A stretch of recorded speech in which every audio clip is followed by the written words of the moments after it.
सतगुरु प्रेमियों,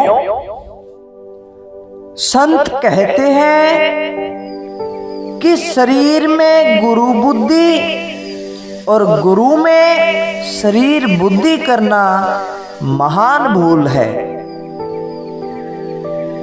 सतगुरु अनंत ज्ञान का भंडार है। गुरु और हरि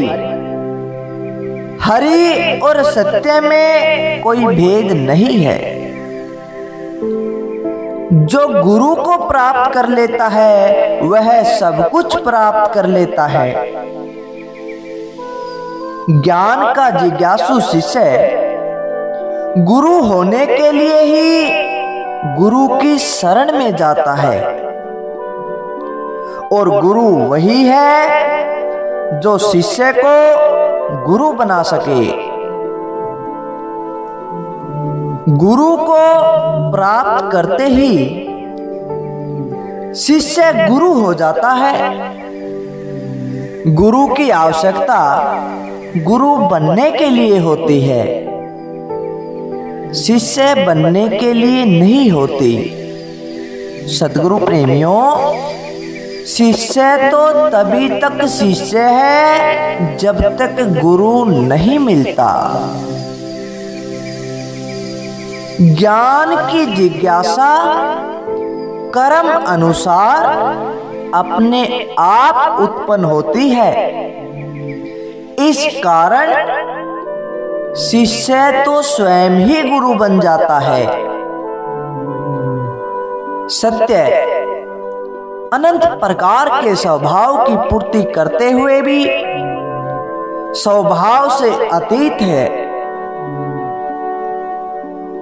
जैसे खेत में गन्ना और मिर्च बोने से खेत में मिर्च चरपराहट और गन्ने में मिठास की पूर्ति करता है।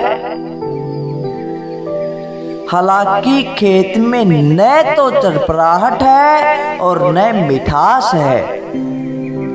इसी प्रकार से परमात्मा हर एक व्यक्ति के स्वभाव में स्थित होकर उसकी पूर्ति करता है।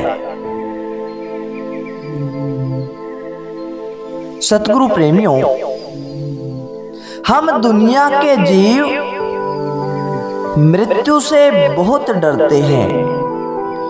मौत एक ऐसा शब्द है जिसे सुनते ही हर किसी के रोंगटे खड़े हो जाते हैं। संत कहते हैं कि मृत्यु को जानने के लिए जीवन का ज्ञान आवश्यक है। जीवन इच्छाओं की पूर्ति के लिए होता है, उसके साथ साथ शरीर भी बनता है। यदि सभी इच्छाओं की पूर्ति हो गई तो फिर जीवन की आवश्यकता ही नहीं रही। परंतु सब इच्छाओं की पूर्ति एक जन्म में नहीं हो सकती। शरीर कर्म करने से धीरे धीरे समाप्त हो जाता है। इसी को देहांत कहते हैं, आम भाषा में इसे मृत्यु कहते हैं। परंतु विचार से देखा जाए तो मृत्यु जीवन की एक ऐसी अवस्था है जैसे दिन के बाद रात होती है। रात बीत जाने पर दिन होने का भान होता है, फिर नया सवेरा होता है। रात भर आराम करने से थकावट दूर होने पर दूसरे दिन के काम के लिए मनुष्य तैयार हो जाता है। इसी प्रकार मृत्यु के बाद जीवन निश्चय होता है। पहले जन्म की थकावट दूर होने पर दूसरे जन्म के लिए नवीनता आ जाती है। जिस प्रकार थकावट दूर करने को नींद आवश्यक है, उसी प्रकार इच्छाओं के शेष रहने वाले प्राणियों को मृत्यु आवश्यक है, क्योंकि सभी इच्छाएं तो एक जन्म में पूरी नहीं होती।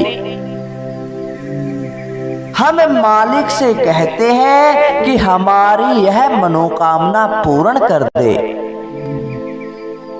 सतगुरु प्रेमियों, वह मालिक बड़ा दयालु है।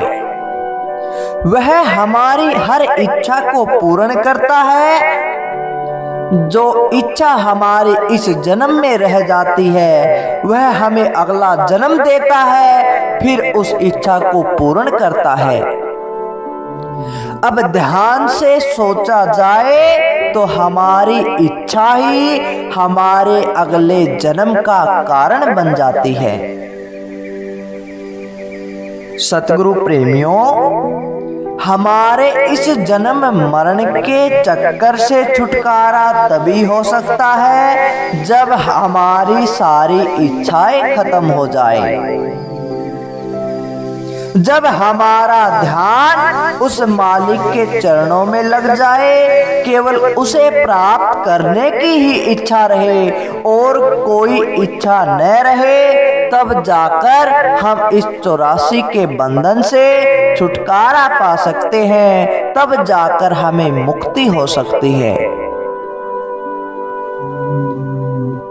तो सतगुरु प्रेमियों, हर समय हर घड़ी अपने मालिक के चरणों में, अपने सतगुरुदेव के चरणों में ध्यान लगाए रखे, तब जाकर इस जन्म से, आवागमन से मुक्ति प्राप्त हो सकती है। इसके अलावा और कोई रास्ता नहीं है।